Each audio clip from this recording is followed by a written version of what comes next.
the people who dream and those people who dream big have a different kind of life than the people who don't dream. And most people are just satisfied with Ed. There's always a next level. Your definition of greatness and what you want to achieve could be totally different than somebody else's. You know, we always say, no one wants to be first, okay, because they're afraid of the consequences that come with doing something first.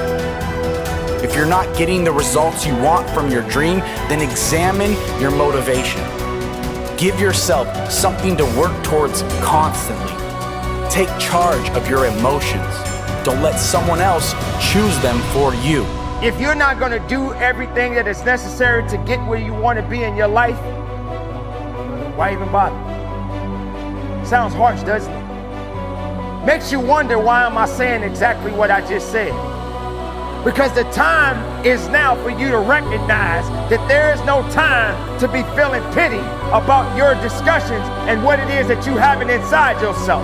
You have got to have a different type of conversation within yourself and stop doing the word can't and stop doing the word try. Dreams will remind you that even if the situation isn't temporary, dreams still give you a purpose to live a bigger life despite what you're dealing with. Because they will help you move through the chapter of the life that you're in more powerfully, more grounded, and more fulfilled. Now, believing in yourself is simply an attitude. Believing in yourself is a choice. You have to choose to believe that you can do anything you set your mind to. Anything at all. Because, in fact, you can. Those who succeed don't believe in limits. They study until they understand. They don't give up when they experience doubt. They don't give up when it's hard. They do not give up, full stop. They keep working hard, even if they've been rejected. They keep at it. They keep searching for new opportunities. That's exactly how you have to be. Life is hard, and you'll never get far if you limit yourself in anything you do. Stop wasting your time making excuses and blaming other people. You need to set goals and pursue them, but you gotta set goals and create pressure and get some support until you get there. And the worst thing you can do is let yourself off the hook. And that's what excuses do. You let yourself off the hook. When you set a goal, when you have a dream, when you have a vision, don't you ever let yourself off the hook. And start now. Start believing, start dreaming, and create the life and the person that you really want to see. Most people go through life never discovering what their talents are. Most people never develop their talents.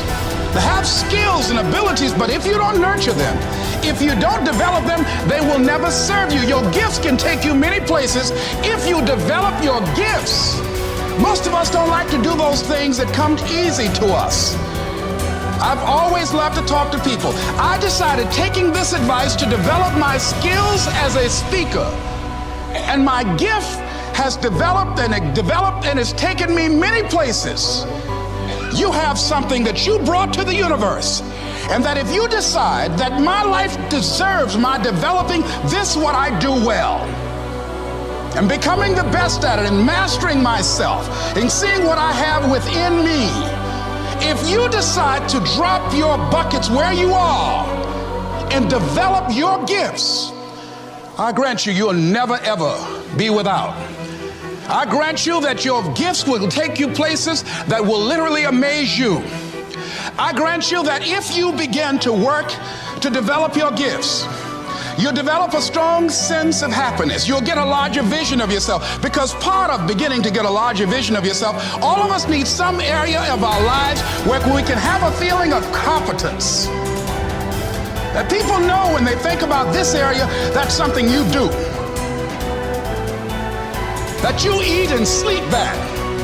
And that you do that. You do that. And people know it. And you know it. And you know that you know that you know this. If you don't know anything else, you know this. Can you tell I know what I'm doing? Oh, hell no. You know this. So you've got to work on it. When other folk are having a good time, you've got to have the strength of character to concentrate, to read, to digest information. If you decide in any particular area that you're concerned about, to make a conscious, deliberate, determined effort to read one book a month in that area, in 5 years, you'll be among the top 5% experts in the world. I read a minimum of 2 books a week. The average American reads only 1 book a year.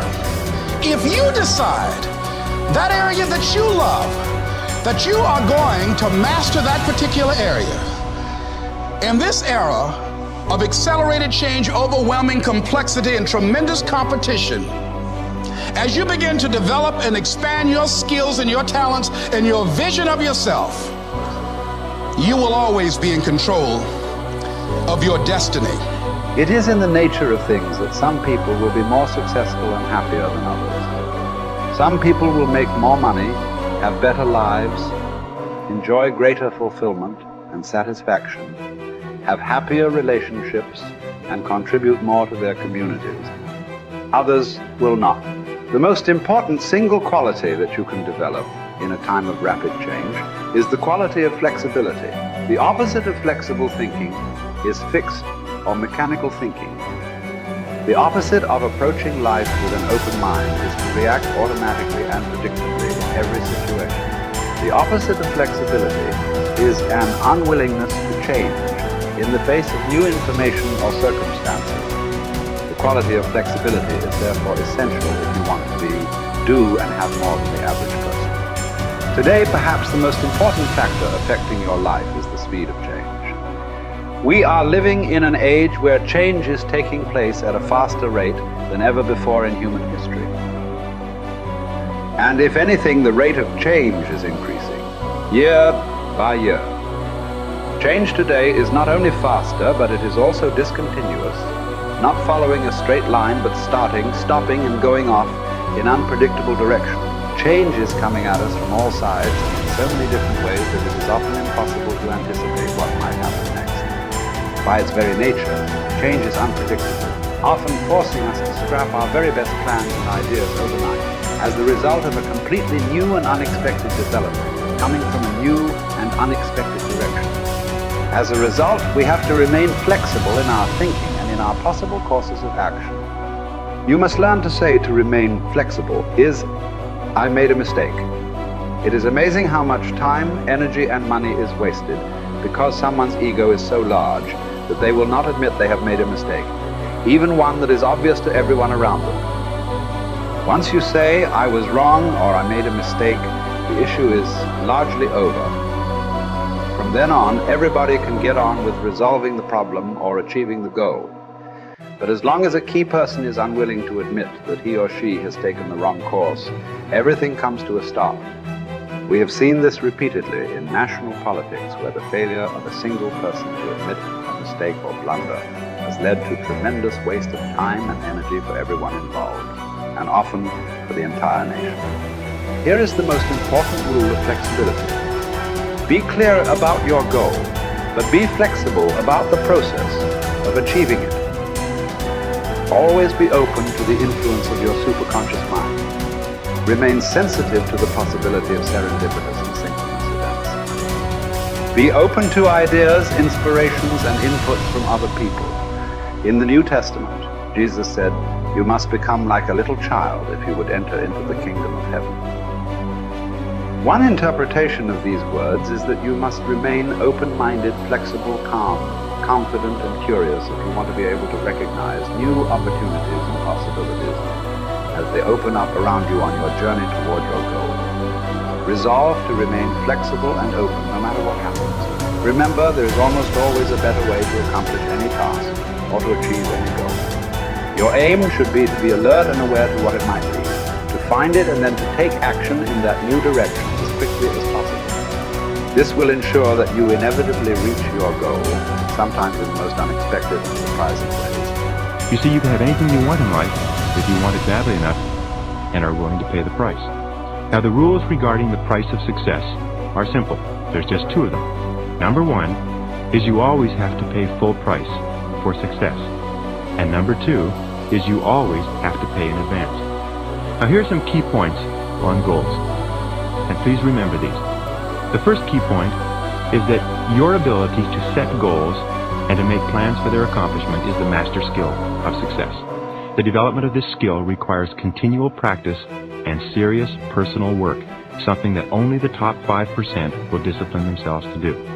You see, setting goals is hard. Setting goals requires delaying gratification. Setting goals means taking some time aside and sitting down and really thinking through what it is you want in each area of your life. And because this is difficult, most people won't do it. Number 2, your goals must be congruent with your basic values. Your self-esteem comes from engaging in activities and working toward goals that are consistent with what you believe to be good and right and important. Take some time to think through what you believe in, and then structure your goals in harmony with your innermost convictions.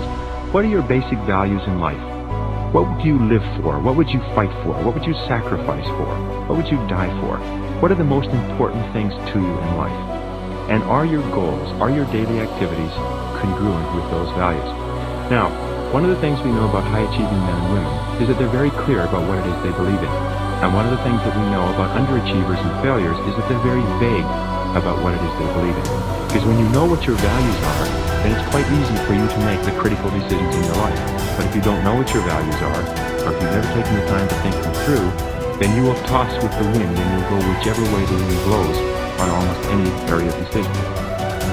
Fourth point in goal setting, you must have a major, definite purpose. One goal that is more important than any other. You can have many different goals, but you must have one goal which is number one. And many people ask me this question. They say, Brian, can I have two major definite purposes? And the answer to that is no. There's a line in the Bible that says, a double-minded man is unstable in all his ways. And what it means is if you try to do two things at once, or you have two goals with equal priority, you will end up doing neither, and doing neither of them very well. The way you choose your major definite purpose is once you've listed all your goals, you ask yourself, which is the one goal, the accomplishment of which would move me more rapidly toward the accomplishment of all my other goals than anyone on this list?